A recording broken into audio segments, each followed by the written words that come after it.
إن الحمد لله والصلاة والسلام على من لا نبي بعده وعلى آله وأصحابه الذين أوفروا عهده. أما بعد فأعوذ بالله من الشيطان الرجيم. بسم الله الرحمن الرحيم. وإذ يرفع إبراهيم القواعد من البيت وإسماعيل ربنا تقبل منا إنك أنت السميع العليم. وقال الله تعالى في آية أخرى فمن يعمل مثقال ذرة خيرا يره. وقال النبي صلى الله عليه وسلم من بنى مسجدا لله بنى الله له بيتا في الجنة أو كما قال النبي عليه الصلاة والسلام. صدق الله العظيم وصدق النبي الأمي الكريم ونحن على ذلك من الشاهدين والشاكرين. الحمد لله رب العالمين.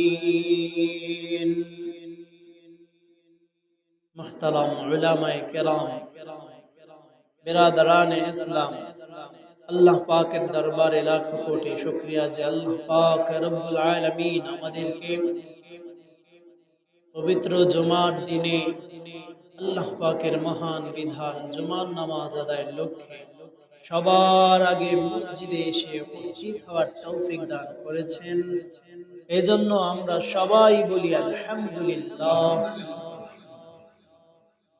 আসলে ফিতনা ফাসাদের জামানা, এই জামানায় একজন মানুষ ইমানদার থাকা, ইসলামের সাথে জীবন যাপন করা অনেকটাই কঠিন। যারা জন্মসূত্রে মুসলমান হয়েছে আমরা, কিন্তু পরবর্তীতে আর ইসলামের উপর চর্চা করি না, ধার ধারি না, তাদের জন্য কঠিন না। শুধু মুসলিম পরিচয় দেওয়াটা অত কঠিন না, কিন্তু মুসলিমের কাজ করে, ইসলামের আমল করে, যথাযথ বাস্তবায়ন করে জীবন যাপন করা কিন্তু একটু কঠিন। কেন? শয়তান তো আমাদের পেছনে লেগেই আছে। আল্লাহ পাক রব্বুল আলামিন সূরাতুন নাসের মধ্যে কি শিক্ষা দিয়েছেন বান্দা?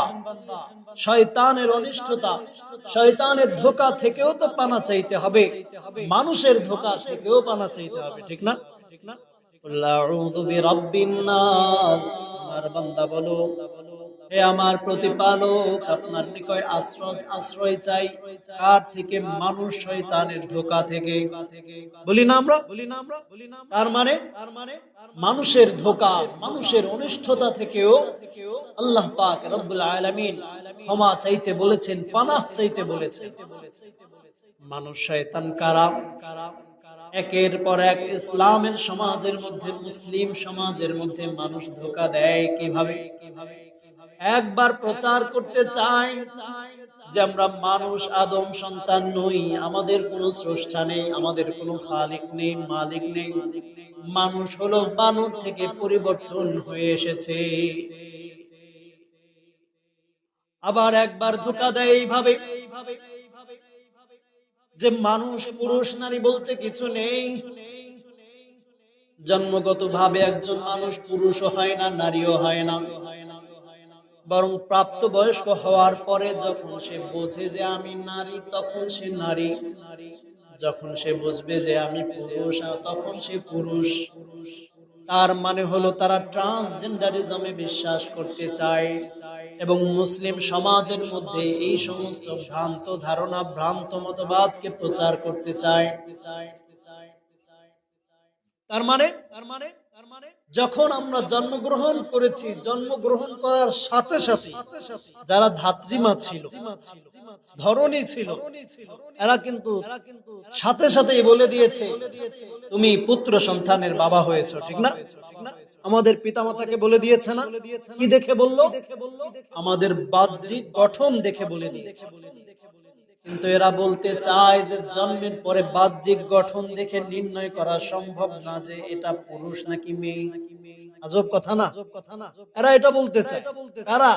ওই যে মানুষ রূপী শয়তান, যাদের থেকে আমাদেরকে আল্লাহ পাক রব্বুল আলামিন পানাহ চাইতে বলেছেন। কুল আউযু বিরাব্বিন নাস, আল্লাহ ওই মানুষ রূপী শয়তান থেকে আমাদেরকে পানাহ দান করো, এইভাবে আল্লাহ দোয়া করতে বলেছেন। তো তারা আমাদেরকে শিখাইতে চায় এই বাহ্যিক গঠন দেখে নির্ণয় করা যাবে না যে এরা কি পুরুষ নাকি নারী। কি করতে হবে? যখন এই বাচ্চার প্রাপ্ত বয়স্ক হবে, সে বুঝবে যে আমার মন মানসিকতা, মূল ফ্যাক্ট হলো তাদের মন মানসিকতা, যে আমার মনটা কি চায়, পুরুষের মতো বাঁচতে চায় নাকি নারীর মতো বাঁচতে চায়। যেই লোকের মনটা পুরুষের মতো বাঁচতে চায় সে পুরুষ, আর যার মন মানসিকতা নারীর মতো বাঁচতে চায়, নারীর মতো সাজতে চায়, সে নারী। বাহ্যিক গঠন যাই হোক, কথা বুঝেন নেই মনে হয়। তার মানে আপনি যদি এখন বলেন যে আমি পুরুষ নই, আমার নিজেকে মেয়ে হিসেবে আবিষ্কার করতে ভালো লাগে, মেয়েদের মতো সাজগোজ করতে ভালো লাগে, ওরা আপনাকে স্বীকৃতি দিয়ে দিবে যে হ্যাঁ আপনি মেয়ে। তাহলে এটা কি বাস্তব কোনো কথা? তাহলে একের পর এক ফিতনা ফাসাদ সমাজের মধ্যে তারা প্রচার করতে চায়। এই ফিতনা ফাসাদ, এই ফিতনা যদি একবার বাস্তবায়ন হয়ে যায়, তাহলে ইসলামের কোন মূলনীতি টিকানো সম্ভব হবে না। বিবাহ বন্ধনের যেই ব্যবস্থা রয়েছে এটাও থাকবে না। সমাজের মধ্যে সমকামিতার মতো চরম অপরাধ ছড়িয়ে যাবে। সমাজের মধ্যে বিবাহ বহির্ভূত সকল প্রকারের সম্পর্ক সমাজের মধ্যে ছড়িয়ে যাবে। মানুষ নারীদের উপরে আল্লাহ পাকের যত বিধান আছে ওই বিধানগুলো উলটপালট হয়ে যাবে। পুরুষের উপর আলাদা যত বিধান রয়েছে এই বিধানগুলো সমাজের মধ্যে উলটপালট হয়ে যাবে। বিবাহ বন্ধন থাকবে না। মানুষ নিজের অপারেশন করে অঙ্গ প্রত্যঙ্গ পরিবর্তন করবে, যেটা স্পষ্ট স্পষ্ট হারাম কাজ। আল্লাহ পাক রব্বুল আলামিন বলেন লা তাবদীলা লিখালকিল্লাহ, আমার সৃষ্টির মধ্যে পরিবর্তন করা জায়েজ নাই। লিল্লাহি মুলকুস সামাওয়াতি ওয়াল আরদ ইয়াখলুকু মা ইয়াশাউ ইয়াহাবু লিমান ইয়াশাউ ইনাসা ওয়া ইয়াহাবু লিমান ইয়াশাউ যুকুর। আসমান জমিনের রাজত্ব কার? আল্লাহর রাজত্ব কে বলছে? আল্লাহ নিজেই বলছেন লিল্লাহি মুলকুস সামাওয়াতি ওয়াল আরদ, আসমান মণ্ডলী, আকাশ মণ্ডলী এবং জমিনের রাজত্ব এবং ক্ষমতা একমাত্র আল্লাহ পাকের। ইয়াখলুকু মা ইয়াশাউ ইয়াহাবু লিমান ইয়াশাউ ইনাসা ওয়া ইয়াহাবু লিমান ইয়াশাউ যুকুর। আল্লাহ বলেন যাকে ইচ্ছা আল্লাহ পাক রব্বুল আলামিন কন্যা সন্তান দান করেন, আর যাকে ইচ্ছা আল্লাহ পাক রব্বুল আলামিন পুত্র সন্তান দান করেন। আর মানে এখান থেকে আমরা বুঝতে পারি আল্লাহ পাক যাকে চান পুরুষ বানান, আর যাকে চান মহিলা হিসেবে সৃষ্টি করেন, ঠিক না? আল্লাহ যাকে ইচ্ছা পুরুষ বানিয়েছেন, আর যাকে ইচ্ছা আল্লাহ পাক রব্বুল আলামিন মহিলা বানিয়েছেন। আবার এমনও আছে কোন মানুষ, কোন দম্পতির পুরুষ সন্তানও আছে, ছেলে সন্তানও আছে, কন্যা সন্তানও আছে। কোন দম্পতির দেখবেন শুধুমাত্র পুত্র সন্তান আছে, কন্যা সন্তানের জন্য হাহাকার করে, আছে না নাই? আবার কোন পরিবারে এমনও আছে পুত্র সন্তান নাই, কন্যা সন্তান আছে, পুত্র সন্তানের জন্য হাহাকার করে। মূলত তাদেরকে কন্যা সন্তান দান করেছেন কে? আল্লাহ দান করেছেন। আবার কোন পরিবারে এমনও আছে যাদেরকে আল্লাহ পাক রব্বুল আলামিন পুত্র সন্তানও দান করেছেন, কন্যা সন্তানও দান করেছেন। দুইটারই স্বাদ আল্লাহ পাক রব্বুল আলামিন তাদেরকে দিয়েছেন। আবার এমনও পরিবার আছে ওয়ায়াজালু মাইয়াশাউ আকিমা, আল্লাহ বলেন, আল্লাহ যাদেরকে চান তাদেরকে নিঃসন্তান রেখে দেন। আছে না নাই? এমনও পরিবার আছে একটা সন্তানের জন্য হুজুরের পানি পড়া খায়, ডাক্তারের ওষুধ খায়, কবিরাজের ওষুধ খায়, কিন্তু সারাটা জীবন পার হয়ে যায়, একটা সন্তান আল্লাহ পাক তাদেরকে দেন নাই। আশরাফ আলী থানভী রহমতুল্লাহ আলাইহি বিবাহ করেছেন, সন্তান হয় না। সবাই পরামর্শ দিল হুজুর আর একটা বিবাহ করেন, আর একটা বিবাহ করলো, তাও সন্তান হয় না। কে করেছেন বলেন? আল্লাহ পাক রব্বুল আলামিন এরকম অনেক মানুষকে নিঃসন্তান রেখে দেন। এই আয়াত দ্বারা আমি বুঝাইতে চাইলাম, আল্লাহ পাক যাকে ইচ্ছা পুরুষ বানায়, যাকে ইচ্ছা মহিলা বানায়। যাকে আল্লাহ মহিলা বানিয়েছে তাকে মহিলার মতোই থাকতে হবে, মহিলার মতোই বসবাস করতে হবে, সাজগোজ করতে হবে, চলাফেরা করতে হবে, তাদের মতোই কথা বলতে হবে। পুরুষ যাকে বানিয়েছে তাদেরকে পুরুষের মতোই সাজগোজ করে চলতে হবে, পোশাক পরিচ্ছদ করতে হবে। এর বিপরীত করা যাবে না। কেন? আল্লাহ পাকের রাসূল মুহাম্মদ সাল্লাল্লাহু আলাইহি ওয়াসাল্লাম বুখারী শরীফের 5585 5885 নম্বর হাদিসের মধ্যে বলেন, عن عبد الله بن عباس رضي الله تعالى عنه قال لعن رسول الله صلى الله عليه وسلم المتشبهين من الرجال بالنساء والمتشبهات من النساء بالرجال। বুখারী শরীফের হাদিস, তার মানে নিঃসন্দেহে সহিহ দরজার হাদিস, বিশুদ্ধ হাদিস। দুইটা কিতাবের হাদিস যখন কেউ বলবে তখন আর প্রশ্ন করা লাগে না যে সহিহ না যঈফ। দুইটা কিতাব কি কি? বুখারী শরীফ আর মুসলিম শরীফ। আসাহুল কুতুবি ফিদ দুনিয়া বাদা কিতাবিল্লাহি তাআলা সহিহুল বুখারী। দুনিয়ার মধ্যে যত কিতাব আছে সবচেয়ে বেশি বিশুদ্ধ কিতাব কোনটা বলেন তো? কালামুল্লাহি তাআলা, আল্লাহ পাকের কালাম এবং কোরআনুল কারীম সবচেয়ে বিশুদ্ধ। যালিকাল কিতাবু লা রাইবা ফীহি, আল্লাহ পাকের চ্যালেঞ্জ, এই কিতাব আমি লিখে দিয়েছি, এই কিতাব আমি আমার রাসূলের উপরে নাযিল করেছি, আমার রাসূল তোমাদেরকে বুঝিয়ে দিয়েছে, তোমাদের উপর আমানত রেখেছে। আমি চ্যালেঞ্জ করে বললাম, এই আমার কিতাবের মধ্যে একটা ভুল তথ্য তুমি খুঁজে পাবে না, একটা নুকতাও খুঁজে পাবে না যেটা ভুল, একটা অক্ষরও খুঁজে পাবে না যেটা ভুল, একটা আয়াতও খুঁজে পাবে না, আমার কালামের মধ্যে একটা ভুল তোমরা খুঁজে পাবে না। আল্লাহ পাক চ্যালেঞ্জ দিয়েছেন, আর পৃথিবীর মানুষ শুনে বসে রয়েছে না। পৃথিবীর মানুষ অনেকেই চ্যালেঞ্জ গ্রহণ করেছে, ভুল খোঁজার চেষ্টা করেছে, কেউ আজও পর্যন্ত একটা ভুল ধরে দিতে পারে নাই। বিজ্ঞান বলেন, ডাক্তার বলেন, আর যার কথাই বলেন না কেন, অনেকেই চেষ্টা করেছে, এখনো চেষ্টা করছে, কিন্তু আজ পর্যন্ত চূড়ান্ত ভাবে একজনও একটা ভুল ধরে দিতে পারে না। যদি ভুল ধরতে পারতো ১৫০০ বছর একটা বই টিকে থাকতে পারে না। কথা বুঝেন নেই? আপনি আমি একটা বই লিখলে কয়শো বছর যাবে, সমাজের মধ্যে মানুষ কয়শো বছর পড়বে। একটা পর্যায়ে যখন কালের বিবর্তন ঘটবে, জামানা পরিবর্তন হবে, আপনি বই লিখেছিলেন বর্তমান সময়কে প্রেক্ষাপট করে, বর্তমান সময়ের নিয়ম কানুন নিয়ে, সামাজিকতা নিয়ে একটা বই লেখলেন। বলেন তো, সামাজিকতা কি পরিবর্তন হয় নাকি সবসময় এক? পরিবর্তন হয় না। ১০০ বছর আগের সামাজিকতার সাথে এখনের সামাজিকতা মিলবে? হ্যাঁ, মিলবে না। তাহলে ১০০ বছর আগে যদি কেউ সামাজিকতার উপর বই লেখে, এখন সেটা চলবে না, ওটা ভুল প্রমাণ হবে। এই জন্য কুরআনুল কারীম আল্লাহ পাক রব্বুল আলামিন নাযিল করেছেন কিয়ামতের আগ পর্যন্ত সময়ের জন্য। প্রত্যেকটা সময় কোরআনের বিধান প্রযোজ্য। কোন সময়ে কোন ক্ষেত্রে কুরআনুল কারীমকে ভুল প্রমাণ করা সম্ভব নয়। যদি সম্ভব হইতো ১৫০০ বছর পৃথিবীর জমিনে কোরআন টিকে থাকতে পারত না। মানুষ এটাকে বাদ করে দিত, কারণ সমাজে চলে না। আল্লাহ পাক এমন ভাবে নাযিল করেছেন যে আপনি যে সমাজে যাবেন না কেন, যত পরে যাবেন, এই কোরআন ওই সমাজের সকল সমস্যার সমাধান এমন ভাবে আল্লাহ নাযিল করে দিয়েছেন। আজীব জীবন্ত মুজিজা আমাদের রাসূলের। তাহলে সবচেয়ে সহিহ কোরআন কিতাব হলো কালামুল্লাহ, আল্লাহ পাকের কালাম। এরপরে সকল মুহাদ্দিসিনে কেরাম একমত, আসাহুল কুতুব বাদা কিতাবিল্লাহি তাআলা, আল্লাহ পাকের কালামের পরে সবচেয়ে বিশুদ্ধ কিতাব হলো সহিহুল বুখারী। কোন কিতাব? বুখারী শরীফ।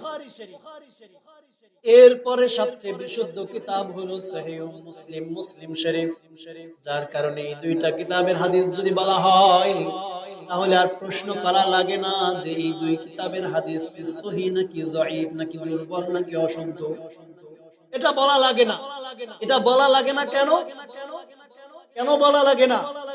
কারণ সব উলামায়ে কেরাম যাচাই বাছাই করে দেখেছেন এই দুই কিতাবে এমন এমন হাদিস আনা হয়েছে যার প্রত্যেকটা হাদিস সহিহ। সব উলামায়ে কেরাম। এইজন্য আমাদের এখন যারা আছি আমরা, এদের আর খোঁজা লাগে না যে এই কিতাবের হাদিস কোনটা সহিহ কোনটা জয়ীফ। এটা আর খোঁজা লাগে না, কারণ আগের বড় বড় উলামায়ে কেরাম একমত হয়ে ওটাকে স্বীকৃতি দিয়ে দিয়েছে। কথা বুঝছেন? বাকি অন্যান্য কিতাবের হাদিস, সেটা কুতুবে সিত্তা হোক, সিহা সিত্তা হোক, এই দুইটা বাদে ওগুলোর দু একটা আছে দুর্বল। এজন্য যাচাই করা লাগে। এজন্য কি করা লাগে? এরপর আবার অনেকে মনে করে বুখারীর হাদিস একটা সহিহ, আবু দাউদ শরীফের হাদিসও সহিহ, একই মানের হাদিস, এখন কি আমি বুখারীরটা মানবো? বুখারীর কিতাব বেশি সহিহ? এটা ঠিক না। হাদিস দুইটাই সমান। হাদিস দুইটাই সমান। বুখারীর হাদিস হইলে যাচাই করার প্রয়োজন নাই, কিন্তু অন্য কিতাবের হাদিস হইলে যাচাই করা প্রয়োজন। কিন্তু যাচাই করার পরে যদি নতিজা ফলাফল আসে যে না এটা সহিহ, তাহলে বুখারীর হাদিসের যেই মান ওই হাদিসেরও একই মান। কথা বুঝছেন? বুখারীতে আসলে বেশি মান এরকম কিছু না। বুখারীতে আসলে এতটুকু নিশ্চিত যে এই কিতাবের হাদিসটা সহিহ, আমার আর যাচাই করার প্রয়োজন নাই। অন্য কিতাবে আসলে যারা আলেম আছে এরা যাচাই করে দেখবে যে এই হাদিসটা সহিহ কি না, নাকি দুর্বল হাদিস।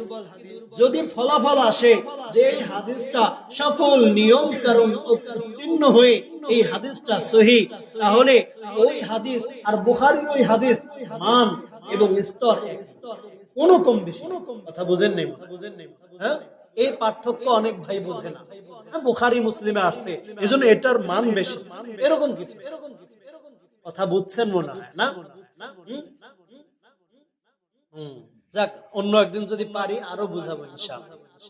বলছিলাম যে এই দুই কিতাবের হাদিস সহিহ।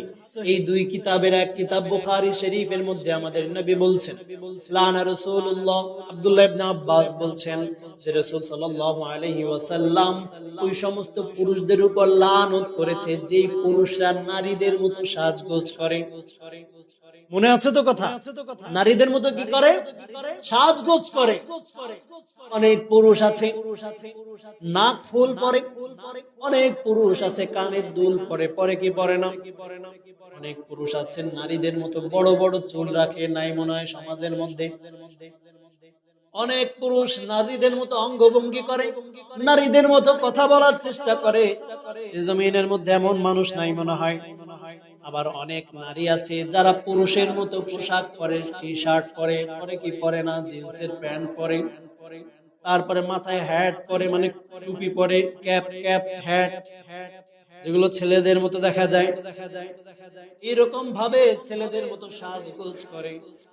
আল্লাহর রাসূল এই দুই শ্রেণীর মানুষের উপরে লানত করেছেন। কে লানত করেছেন? আল্লাহর রাসূল যদি অভিশাপ দেন আল্লাহ তাআলা এটা কবুল করবেন না? মনে করবেন না? হ্যাঁ, না বলতেছে একজন। আল্লাহর রাসূল যদি অভিশাপ দেয় আপনার উপরে, ধরে আল্লাহ এটা কবুল করবে না, ফিরাই দিবে আল্লাহর রাসূলকে। হ্যাঁ, আমার বদদুয়া কাজে লাগতেও পারে, নাও লাগতে পারে, ঠিক না? কিন্তু রাসূলের বদদুয়া কাজে লাগবে না এটা বলা যায়? অবশ্যই আল্লাহর রাসূলের লানত আল্লাহ কবুল করে নিয়েছে। এই দুই শ্রেণীর মানুষের উপর অবশ্যই লানত হবে। আর যেটা লানত প্রাপ্ত, অভিশপ্ত, এটা কি হালাল না হারাম? হারাম। এই যে যারা ট্রান্সজেন্ডার, এরা একে পুরুষ হয়ে নারীর মতো সাজগোজ করে, নারী হয়ে পুরুষের মতো সাজগোজ করে, আরো কি করে শুনবেন। এই বিষয়ে আলোচনা করতে চাইনি, কি কথায় কথায় চলে আসে। আলোচনা করতে চাইছিলাম আপনাদের মসজিদ নির্মাণ হবে এই বিষয়ে। তো যাই হোক, একটু শেষ করে দিই নাকি। আরো কি করে তারা শুনবেন। হ্যাঁ, পুরুষ সে প্রাপ্তবয়স্ক হওয়ার পরে এখন সে আবিষ্কার করলো যে আমি তো পুরুষ না, আমি তো মেয়ে। কেমনে ভাই, তুমি মেয়ে কেমনে? আমার মনটা মেয়েদের মতোই কোমল, মেয়েদের মতো লিপস্টিক পরতে ভালো লাগে, কানের দুল পরতে ভালো লাগে, তাদের মতো সাজগোজ করতে ভালো লাগে। অতএব আমি বাহ্যিক দৃষ্টিতে অ্যাক্সিডেন্টলি আমি আমার শরীর পুরুষের শরীর নিয়ে জন্মগ্রহণ করলেও মানুষের আসল যে অঙ্গ মনটা হলো মেয়েদের মন। এজন্য আমি মেয়ে। তো এখন কি করা যায়? একজন মানুষ যদি প্রতিবন্ধী হয়, সে অপারেশন করে চিকিৎসা করে তার হাত পা ঠিক করার চেষ্টা করে কি করে না? যুক্তি দেয়, বুঝে না, চেষ্টা করে না, জায়েজ আছে, সমস্যা নেই প্রতিবন্ধী যদি হয়। এখন কয় আমার মনটা তো মেয়েদের মতো, আসলে আমি মেয়ে, কিন্তু ওই প্রতিবন্ধীর মতো আমি অ্যাক্সিডেন্টলি পুরুষের অঙ্গ প্রত্যঙ্গ নিয়ে জন্মগ্রহণ করেছি, পুরুষের লিঙ্গ নিয়ে জন্মগ্রহণ করেছি অ্যাক্সিডেন্টলি। এটা ওই প্রতিবন্ধীদের মতো একটা রোগী। এই জন্য আমি কি করব, ডাক্তারের কাছে গিয়ে আমি অপারেশন করে আমার লিঙ্গকে মেয়েদের লিঙ্গের মতো করে ফেলবো। কথা বুঝেন নাই মনে হয়। তাহলে অঙ্গ কাইটা পরিবর্তন করবে, অনেকে বুঝতে চায় না যে কিভাবে সম্ভব। ডাক্তাররা পারে, পরিপূর্ণ হবে না, কিছুটা হবে। কথা বুঝছেন? পরিপূর্ণ হবে না, কিছুটা হবে। তাহলে অঙ্গ পরিবর্তন হবে না। আল্লাহ পাক আপনাকে যেইভাবে সৃষ্টি করেছেন, এর বিপরীতটা করা হবে না। আর আল্লাহ বলছেন লা তাবদীলা লিখালকিল্লাহ ফিতরাতাল্লাহিল্লাতী ফাতারান নাস আলাইহা। আল্লাহ পাকের স্বভাব, যে স্বভাবের উপরে মানুষকে সৃষ্টি করেছেন, ওই স্বভাবের উপরেই চলতে হবে। আল্লাহ পাক রব্বুল আলামিন বলেন লা তাবদীলা লিখালকিল্লাহ। আল্লাহ পাকের সৃষ্টির মধ্যে পরিবর্তন আনা জায়েজ নাই। আল্লাহ আপনার নাকটাকে মোটা করে বানিয়েছেন, আপনি অপারেশন করে নাক চিকন করে ফেললেন, কারণ চিকন নাক ভালো লাগে। আল্লাহ পাক রব্বুল আলামিন আপনার ঠোঁটকে চিকন করে বানিয়েছেন। মহিলাদের ব্যাপারে বলছি,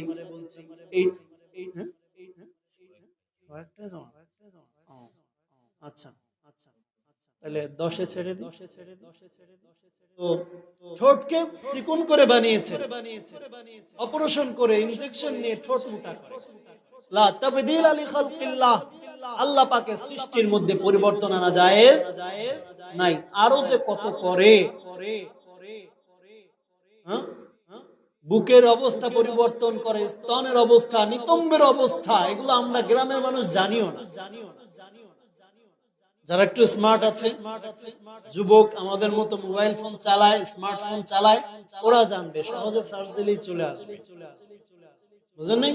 বডি পার্টের সার্জারি, এই সমস্ত বিষয় নিয়ে সার্চ দিলে চলে আসবে। ধারণা নেওয়া জরুরি, দরকার আছে। এইরকম হারাম কাজ ওরা করবে আল্লাহ পাকের সৃষ্টির মধ্যে। আরো কি করবে? 2 মিনিট আছে। আরো কি করবে জানেন? সমকামিতা সমাজের মধ্যে প্রচার। সমকামিতা কি জিনিস কয়জন বুঝি? হাত তুলে তো দেখি। কেউ বোঝে না, বোঝে না। কিন্তু এই সমকামিতা সমাজের মধ্যে ছড়াই দিতে চাচ্ছে তারা। কেমনে? আপনি তো বুঝেন না, বুড়া মানুষ। আপনার ছেলে 2 দিন পরে যদি আয়েশা বলে বাবা আমি তো বিয়ে করছি, তা তোমার বউ কো? এই যে বাবা, আপনি তাকায় দেখেন তার বোর গালে দাড়িও আছে। কেমন লাগবে আপনার? বলেন যে এরকম হচ্ছে নাকি? হ্যাঁ হচ্ছে তো। ঢাকা শহরে আমাদের এক পীর সাহেব আছে, জাফর সাহেব, এই ঢালকানগরের। ওনার কাছে একজনকে নিয়ে আসছে, ঢাকা বিশ্ববিদ্যালয়ের টিচার, একটা ছাত্রকে নিয়ে আসছে। ছাত্রী না, কাকে নিয়ে আসছে? ছাত্রকে নিয়ে আসছে। আসার পরে বলছে যে হুজুর এ আত্মহত্যা করতে চায়, একে একটু বুঝাই দেন। বাবা তুমি আত্মহত্যা কেন করতে চাও? হুজুর আমার হাজবেন্ড আমাকে ছেড়ে চলে গেছে। কাকে নিয়ে এসেছিল? মেয়েকে নাকি ছেলেকে? হুজুর তো হঠাৎ ভয় পেয়ে গেছে, আমি কি কোনো মেয়ের সামনে দাঁড়িয়ে করে না হুজুর? পরে নাকি ওই ছেলেটা বলে, হুজুর এরকম অনেক ছেলে আছে, আমরা যারা ছেলে ছেলে বিবাহ করে একসঙ্গে বসবাস করি। বুঝেন নাই? এরকম আছে, অনেকেই আছে যাদেরকে গে কমিউনিটি বলে। এই যে সমকামিতা, এটা প্রমোট করে ওই ট্রান্সজেন্ডার যারা প্রচার। এভাবে মনে করেন একজন ছেলে নিজেকে মেয়ে দাবি করলো, তো সে যেহেতু মেয়ে, এখন বুঝেন, ধরেন আমি মেয়ে অথচ পুরুষ, দাবি করলাম মেয়ে, আপনি আমাকে স্বীকৃতি দিয়ে দিলেন সমাজ থেকে বা সরকার থেকে, আইন থেকে, আমি মেয়ে, কিন্তু আমার অঙ্গ প্রত্যঙ্গ ছেলেদের। এখন আমি বিয়ে করব কাদেরকে? একটা ছেলেকে, কারণ আমি মেয়ে। বাস্তবে আমি ছেলে। বিয়ে করলে যা করার করবে, এটাকেই সমকামিতা বলে। বুঝেন নেই? এগুলো সমাজের মধ্যে হবে। এইগুলো আমাদের গ্রাম অঞ্চলে, এটা মনে করেন না আমাদের তো বাড়ির পাশে চারদিকে বাগান, এনে আবার এগুলো কেমন চলে আসবে। কারণ সবার হাতে মোবাইল নাই, আপনার বাচ্চার হাতে, আপনার ছেলের হাতে, আপনার মেয়ের হাতে এই মুঠোফোন কি নাই? এই মুঠো ফোনের মধ্যে সময় সময়, বিভিন্ন সময় প্রায় এই জিনিসগুলো প্রচার করা হচ্ছে। এজন্য সতর্ক থাকতে হবে, বুঝাইতে হবে, আমাদেরকে বুঝতে হবে। আল্লাহ পাক রব্বুল আলামিন আমাদের তৌফিক দান করুন, বুঝার মতো শক্তি দান করুন, বলেন আমিন। এবং আমাদের বাচ্চাদেরকে বুঝাইতে হবে, আলেমদের কাছে নিয়ে, যারা বোঝে তাদের কাছে নিয়ে, ইমাম সাহেবদের কাছে নিয়ে আমাদেরকে এই সমস্ত বিষয় বুঝাইতে হবে। খেয়াল রাখতে হবে যে আমাদের বাচ্চা কাচ্চার মধ্যে আবার